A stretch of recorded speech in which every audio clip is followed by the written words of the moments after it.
Diperkirakan 45.000 orang kehilangan rumah kampung halaman dan mata pencaharian. 33 situs cagar budaya hilang. 11.000 rumah dan fasilitas umum akan musnah. 3.100 hektar sawah dengan hasil 80.000 ton padi senilai 450 miliar rupiah akan hilang.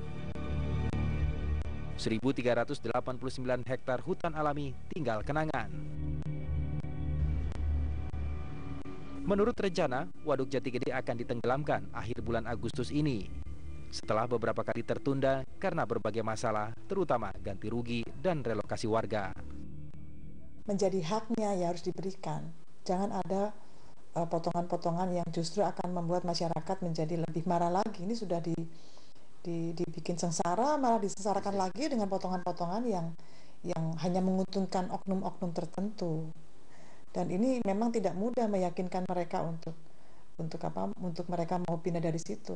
Itu tadi bahwa sudah menjadi, bahkan ada situs-situs yang begitulah dianggap sebagai situs yang mereka hormati. Itu juga harus ada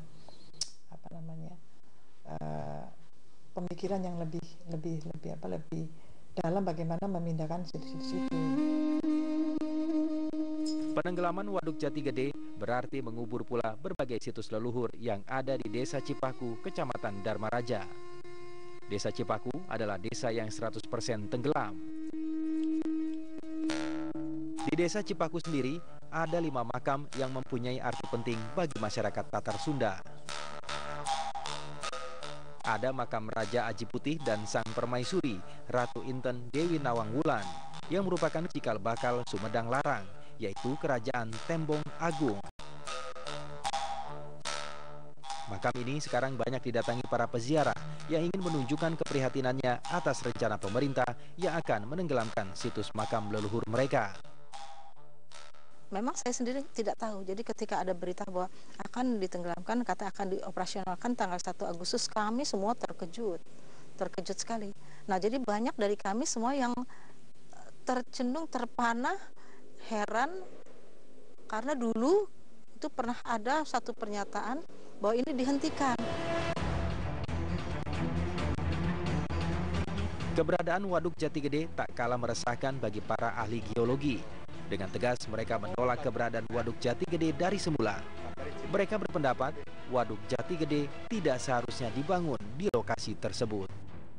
Di penampang galeri sepanjang as bendungan itu di tengahnya waduk ya, di pas itu ada sesar sepanjang sungai di mana di situ ada zona remuk ataupun shear zone ya atau melonit. Tapi dalam hal ini yang namanya pemerintah sudah mengatasi dengan zona transisi ya, di mana zona transisi sendiri bisa kemudian mengatasi kalau ada pergerakan-pergerakan. Bagus. Saya sangat salut kepada mereka. Tapi sekali lagi kami dari DPKLTS itu mengingatkan bahwa bendungan itu kan buatan manusia, sehingga paling tidak pada saat pengenangan itu ya harus diawasi dengan baik dengan membaca instrumen-instrumen yang ada, dan instrumen yang dibaca tadi data-datanya jangan dipikir sendiri, dikirim PITB, dikirim ke kami juga bisa ikut menganalisanya. Kalau tidak layak ya harus dihentikan pengenangan itu. Berbagai kajian geologi menyebutkan bendungan Waduk Jati Gede dibangun di atas patahan yang rentan terjadi gempa bila terjadi penggenangan.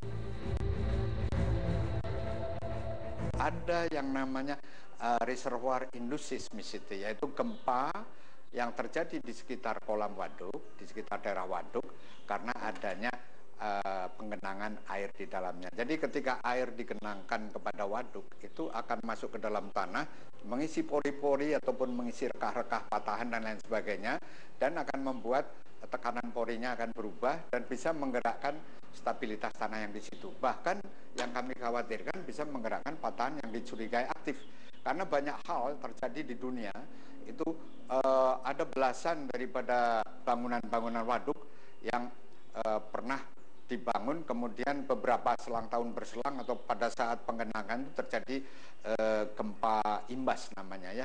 Sebagian adalah hasil produksi. Berbagai demo dan aksi penolakan yang dilakukan oleh warga terdampak Waduk Jati Gede sepertinya tidak akan pernah merubah keadaan. Namun pemerintah telah memutuskan proyek Waduk Jati Gede tetap dijalankan.